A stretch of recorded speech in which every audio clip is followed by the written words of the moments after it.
Hello friends, welcome back my YouTube channel extra knowledge for education. Friends, इस video में हम discuss करेंगे intermediate की पोइट्री की poem my heaven, composed bye Rabindranath Tagore. Rabindranath Tagore जिनका जन्म सन 1861 को हुआ और जिनकी मृत्यु 1941 को हुई। इस पोयम के माध्यम से पोएट गुरु रविन्द्रनाथ टैगोर ने हमारा देश कैसा हो उसके प्रति अपनी संवेदनाएं प्रकट की हैं। यद्यपि गुरु रविन्द्रनाथ टैगोर की मृत्यु हमारा देश आज़ाद होने से पहले ही हो गई थी। सन 1941 में उनका देहांत हो गया था और हमारा देश सन 1947 में स्वतंत्र हुआ। परंतु ये पोयम उससे पहले की लिखी हुई है, जब हमारा देश स्वतंत्र भी नहीं हुआ था। उस समय भी पोएट के जो विचार थे उनके अकॉर्डिंग हमारा देश कैसा होना चाहिए, बहुत अच्छे तरीके से इसमें उन्होंने एक्सप्लेन किया है। ये पोयम जो है, उनकी जो एक बुक थी गीतांजलि, उस पर उन्हें सन 1931 में नोबेल पुरस्कार भी मिला था।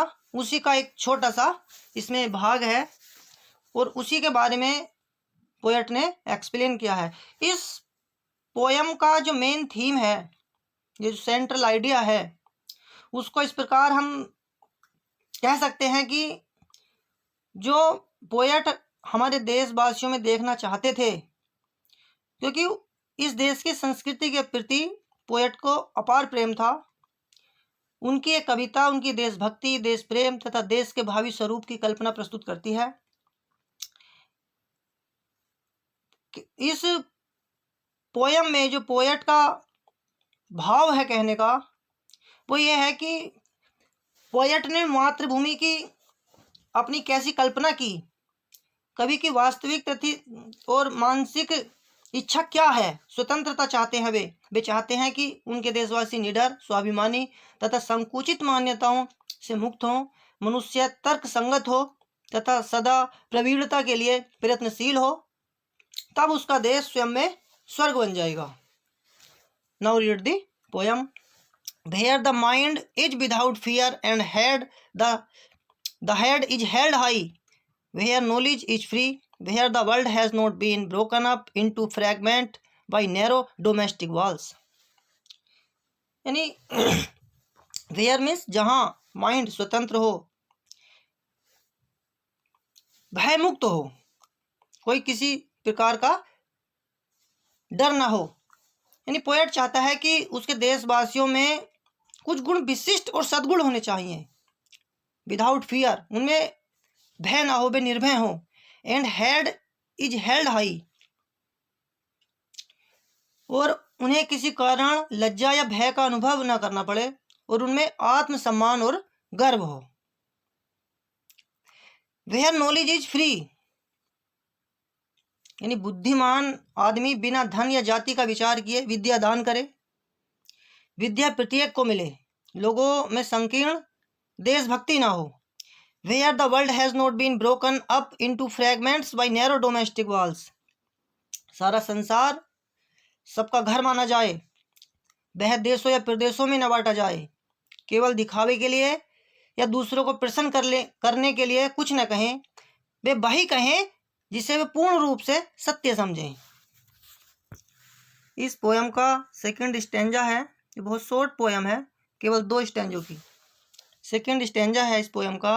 Where words come out from the depth of truth, where tireless striving stretch its arms towards perfection, where the clear stream of reason has not lost its way into the dreary desert sand of dead habit, where the mind is led forward by thee into ever widening thought and action, into that heaven of freedom, my father, let my country awake।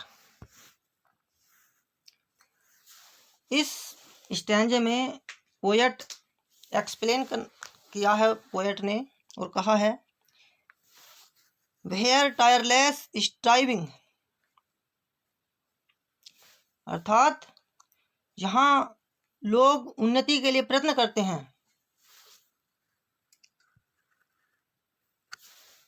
थोड़ी सी उन्नति से संतुष्ट नहीं होते, वे तब तक प्रयत्न करते रहते हैं जब तक दक्ष न हो जाएं।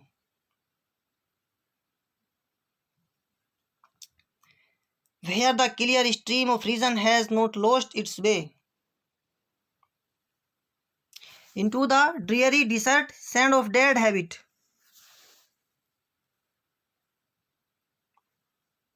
यानी पोएट कहते हैं कि लोग उन्नति के लिए प्रयत्न करते हैं, वे थोड़ी सी उन्नति से संतुष्ट नहीं होते, तब तक प्रयत्न करते रहते हैं जब तक वे निपुण न हो जाएं।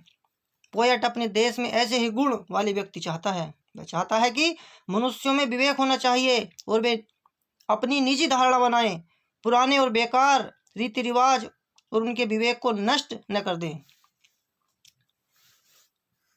Poet, where the mind is led forward by thee into ever widening thought and action, into that heaven of freedom my father led my country awake. Poet कहता है कि पुराने और बेकार रीति रिवाज उनके विवेक को नष्ट न कर दें। पोएट ईश्वर से प्रार्थना करता है कि उसके देशवासियों को विशाल हृदय से सोचने और स्वतंत्रता पूर्वक कार्य करने की प्रेरणा दे। वे निष्ठावान और उन्नतिशील हों, और यदि उसके देशवासियों में ये सद्गुण होंगे तो वे पाएंगे कि उन्हें सच्ची स्वतंत्रता प्राप्त है और उनका देश स्वर्ग समान है। इस प्रकार इस छोटी सी पोयम के माध्यम से गुरु रविन्द्रनाथ टैगोर ने अपने देश को स्वर्ग समान कैसे बनाया जाए, इसकी प्रेरणा लोगों में भरने की कोशिश की है। फ्रेंड्स, मैं आशा करता हूँ कि वीडियो आपको ज़रूर पसंद आई होगी, और ये वीडियो यदि आपको थोड़ी सी भी हेल्पफुल लगे तो प्लीज़ कमेंट करके हमें ज़रूर बताएं कि आपको वीडियो कैसी लगी, और प्लीज़ मेरे channel extra knowledge for education को सब्सक्राइब कीजिए और बेल आइकन को प्रेस कीजिए ताकि हमारी आने वाली हर वीडियो का नोटिफिकेशन आप तक ज़रूर पहुँचे, अधिक से अधिक लोग इसका फ़ायदा उठाएं। Thanks for watching my video. जय हिंद, जय भारत।